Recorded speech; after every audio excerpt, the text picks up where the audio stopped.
Well, good morning, good afternoon, and good evening. This is Radio Works World with your host, Ysanne Lewis, timing consultant. Well, hello again. It's lovely to be talking with you. And I think today I want to concentrate or open our hearts to the fact that time isn't always about filling it, being busy. Funnily enough, the word chaos, which we don't always like, in some languages means a gap, a space. And I feel this is very important. And what wiser mirror do we have in many ways than the picture of what is above? What is above mirroring what is here below? That statement was written over the doorways of the temples in ancient Greece. What is above is like that which is below. And we have that fantastic mirror. Even before we had things like space probes and telescopes and all that technical information available to us, even before, way before that, our ancestors were aware. They could feel the currents, not just in the oceans, but the currents in the movements of the planets. And it gave them a sense of belongingness. And by aligning with them, there was no sense of isolation. Indeed, there was a sense of unity, connectedness instantly. So on that theme, I was looking at where the planets show up in our lives, generally speaking, for the layperson, but also for one's own individual self, one's birth chart. When we allow ourselves to be present in not always pushing the flow, then when the moment of commitment comes, committing to something, it's really, really powerful.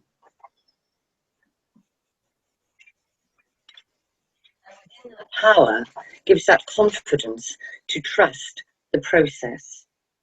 Because the moment one definitely commits oneself to something, then providence, some might call it destiny, moves too. All sorts of things can occur to help us that would never otherwise have occurred. Unforeseen incidents, meetings, material assistance, which we wouldn't have dreamed would have come our way. And I think that is so, so true. But before we make that commitment, there is a time lag between that, the seed of the thought, making the commitment, and a big time lag sometimes before manifestation. Sometimes it's quick, but we often lose heart if there are no immediate results. But it's like a seed becoming a flower, and knowing that we have our own rhythms, we have our own cycles. And this is very much why I do the work I do. I trust, not in a gullible, naive way, but I trust that from the moment we're born, or the moment our business is born, or a project is born, that those cycles are there to guide us. That's an inner guide. And a perfectly working sat-nav, GPS, unlike what we put in our cars sometimes when they don't always follow through. It's interesting, I'm obviously not I say obviously, but I'm not a physicist or scientist, but I have worked with them. And I've learned more and more that the universe is, and you may smile at this word, it has more emptiness than form. We don't like the word emptiness sometimes. How does that make you feel when you hear the word empty? The well has to fill up. But within the atom, there's the nucleus. It's very, very heavy, but it's tiny. And the space around it is mammoth. Somebody once said, in fact, a physicist once said, that if you take the matter as such out of the elephant, it's tiny, it's mainly emptiness. You look at a table or chair, it's mainly energy. not form. Space. It's quite an interesting thought. So therefore, space is a very important ingredient. And do we give ourselves enough space in our lives? And we often say, don't we? I know I do. Oh, we haven't got time. Well, time is something that we create here on Earth in a three-dimensional world, a time-space continuum. We choose it. That's why it sometimes seems to speed up or to slow down. It's very subjective. We talk a lot about love. I feel that the universe is a great intelligence, a great mind moving toward love, wants to experience love. And that is part of the human condition, to understand fully that word. But to find love, we need to create space for ourselves, self-love, and then love to give to others. So what has that got to do with astrology? My timing work? Quite a bit. There are certain, I would call them signatures. It's like signatures in music. There are themes that if we can cooperate with them, we all at a general level, and you've heard me talk about this before, know that once a month there are 3 days of what we call the dark moon before the new moon. Our ancestors justifiably feared that sometimes because they couldn't see where they were going. Sometimes there were no electric lights at night. There was no moon to guide them. So they learned to trust their inner sat-nav, their inner guidance more, to find that inner light. And so can we in our modern age. We have, and this is easily found in a newspaper or ephemeris, or a diary, when the new moon is, and the 3 days before it are the time of a bit more chaos, perhaps, and that's okay, to let things fall apart a little, to empty so that the well can refill. And then with the new moon, we can seed a new sense of self for the coming month, or the beginning of a project, the seed of an idea. There are also times, and this gets a little bit technical maybe, when we call the moon void of course, when it's not forming any aspect to a planet before it moves into a new sign of the zodiac. This length of time can be from a few minutes to a day. And it's often a very valuable time when we feel time is suspended, when perhaps things don't happen as we expected, or that phone call doesn't come we were expecting. Or perhaps we make some plans then and feel we change our mind afterwards. Terribly valuable. Because during those times we can let intuition have a bigger say. Perhaps it's a good time for clearing stuff out, editing things, editing our ideas. And this is part of my work, to give people, to give you that information. Very valuable, whether in your personal life or in business. There are other signatures where it's quite important to have more space so we can renew, refresh ourselves. This is often the month before our birthday, the 4 weeks before. It's like the hour before dawn. It's a very special time. It's a pending time. And if you stand somewhere when the sun is about to rise, you can feel that whole energy of something about to be born, like a kind of mass. The fire is rekindled. So the month before one's birthday can be a time used for slowing down, getting a bit more rest, tying up loose ends. If you know your rising or ascending sign based on your time of birth, along with the date and place of birth, the ascending or rising sign, that changes every 2 hours of the day. It's what you look like, how you come over to people. It's very important for the gateway between your inner world and the outer world. And the month before that sign, or the zodiac, is also an important time for more retreat, for quietness. Those are just some ideas of how I work with time. And when we consider how from the physical world that we see around us, the apparent world, and remember that a lot of that is empty space, it's just how we see form. From the physical world to the subatomic world, all forms, in a way, are envelopes for geometric patterns, intervals, and relationships, which we see also in music and in astronomy.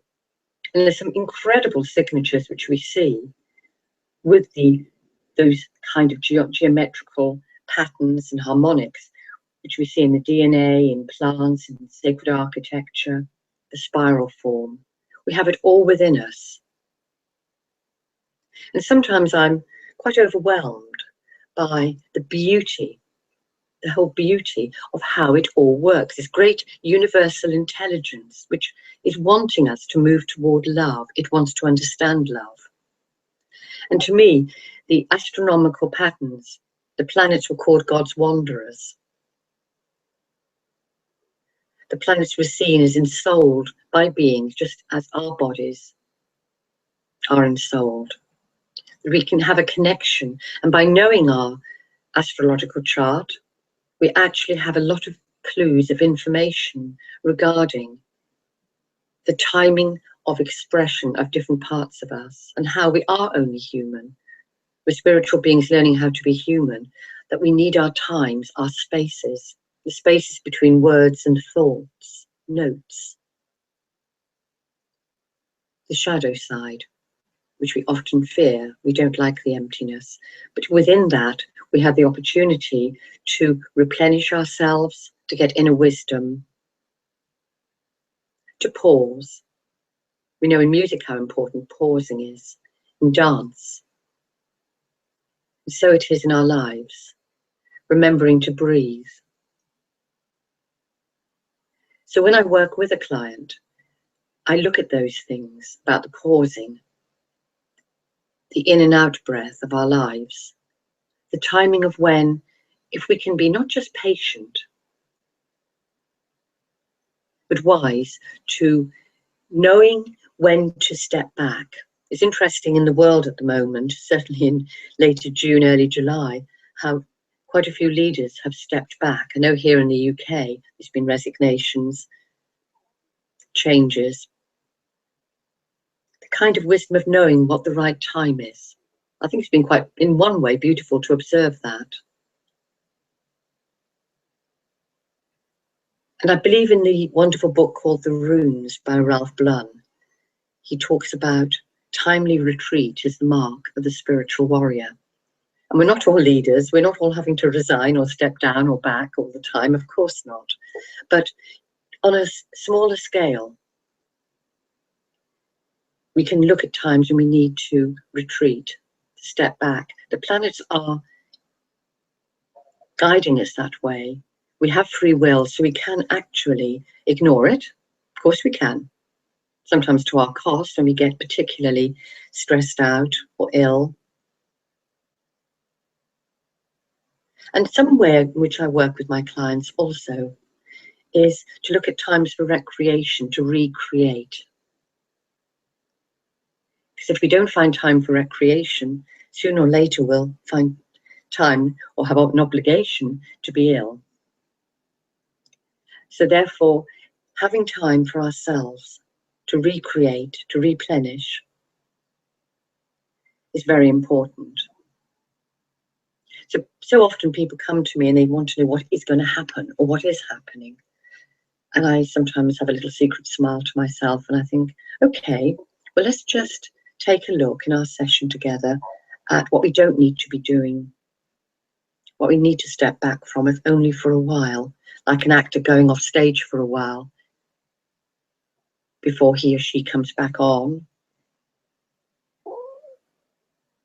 It's knowing that rhythm and knowing that we are not forgotten if we have the wisdom to pause sometimes, to empty, and to recognize that in a way, the illusion of the material world around us, beautiful though it is, holds so much space. So I'd like to maybe suggest to take a moment today to feel your own body, whatever size it is, whatever shape, and to be aware that most of it is space. How beautiful is that? To dance with it, to feel it, and to feel its softness, penetrating our bones, our organs, and from that space creating love. Because love does take many forms.